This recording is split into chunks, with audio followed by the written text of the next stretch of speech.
Have you ever felt like you were in the right place at the right time, but for something terrifyingly huge?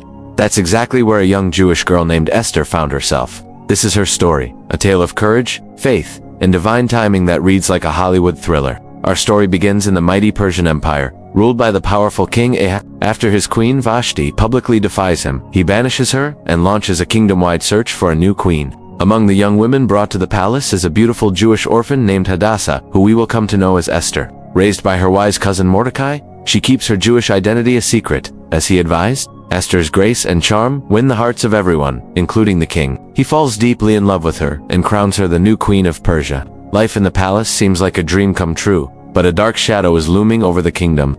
Meanwhile, Mordecai, who works as a palace official, overhears a plot to assassinate the king. He quickly sends word to Esther, who informs the king, giving full credit to Mordecai. The plot is foiled, and Mordecai's loyalty is recorded in the royal chronicles.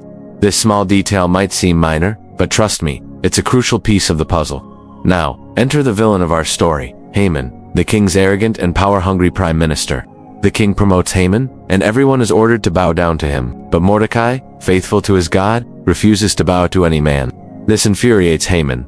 Consumed by rage and prejudice, he doesn't just want to punish Mordecai. He plots to annihilate all the Jewish people throughout the Persian Empire.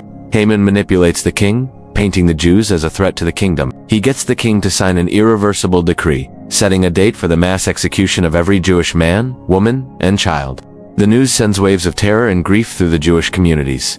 When Mordecai learns of the deadly decree, he tears his clothes and mourns publicly. He sends a message to Queen Esther, begging her to go before the king and plead for her people. But this was a death sentence.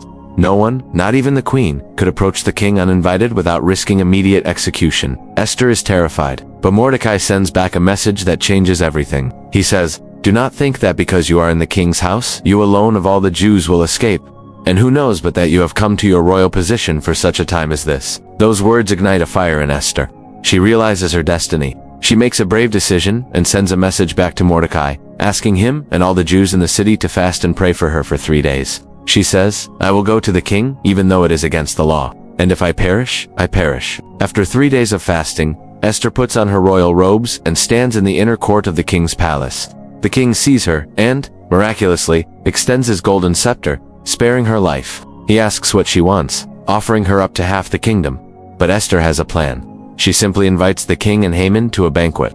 At the banquet, the king again asks what she desires. Again, she deflects, inviting them both to a second banquet the next day, where she promises to reveal her request. Haman leaves the banquet overjoyed, feeling powerful and important. But on his way out, he sees Mordecai, who still refuses to bow. Haman's good mood evaporates. He goes home and, on his wife's advice, builds a massive gallows, planning to ask the king the next morning to have Mordecai hanged on it. That very night, the king can't sleep. He asks for the royal chronicles to be read to him and happens to hear the story of how Mordecai saved his life. He asks, what honor and recognition has Mordecai received for this? The answer, nothing. Just then, Haman arrives, ready to ask for Mordecai's execution. Before he can speak, the king asks him, what should be done for the man the king delights to honor? Thinking the king means him, Haman describes a lavish public ceremony, royal robes, the king's own horse, a parade through the city. Imagine Haman's shock when the king commands him, go at once. Get the robe and the horse, and do just as you have suggested for Mordecai the Jew.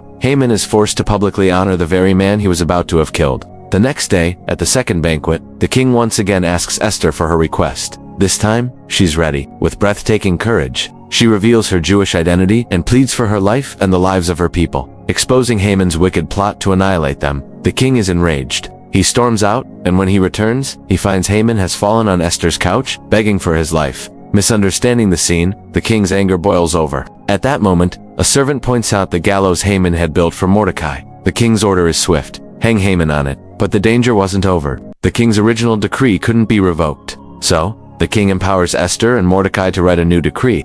This new law gives the Jewish people the right to assemble and defend themselves against any who would attack them on the appointed day. When the day arrives, the Jews successfully defend themselves, and their enemies are defeated. The entire ordeal is turned from a day of sorrow into a day of celebration, feasting, and joy. This victory is still celebrated today as the Festival of Purim. Esther's story is a powerful reminder that one person's courage can change the course of history. It shows that even when things seem hopeless, there can be a purpose unfolding behind the scenes. Thanks for watching. If you enjoyed this story, don't forget to like, subscribe, and hit that notification bell for more.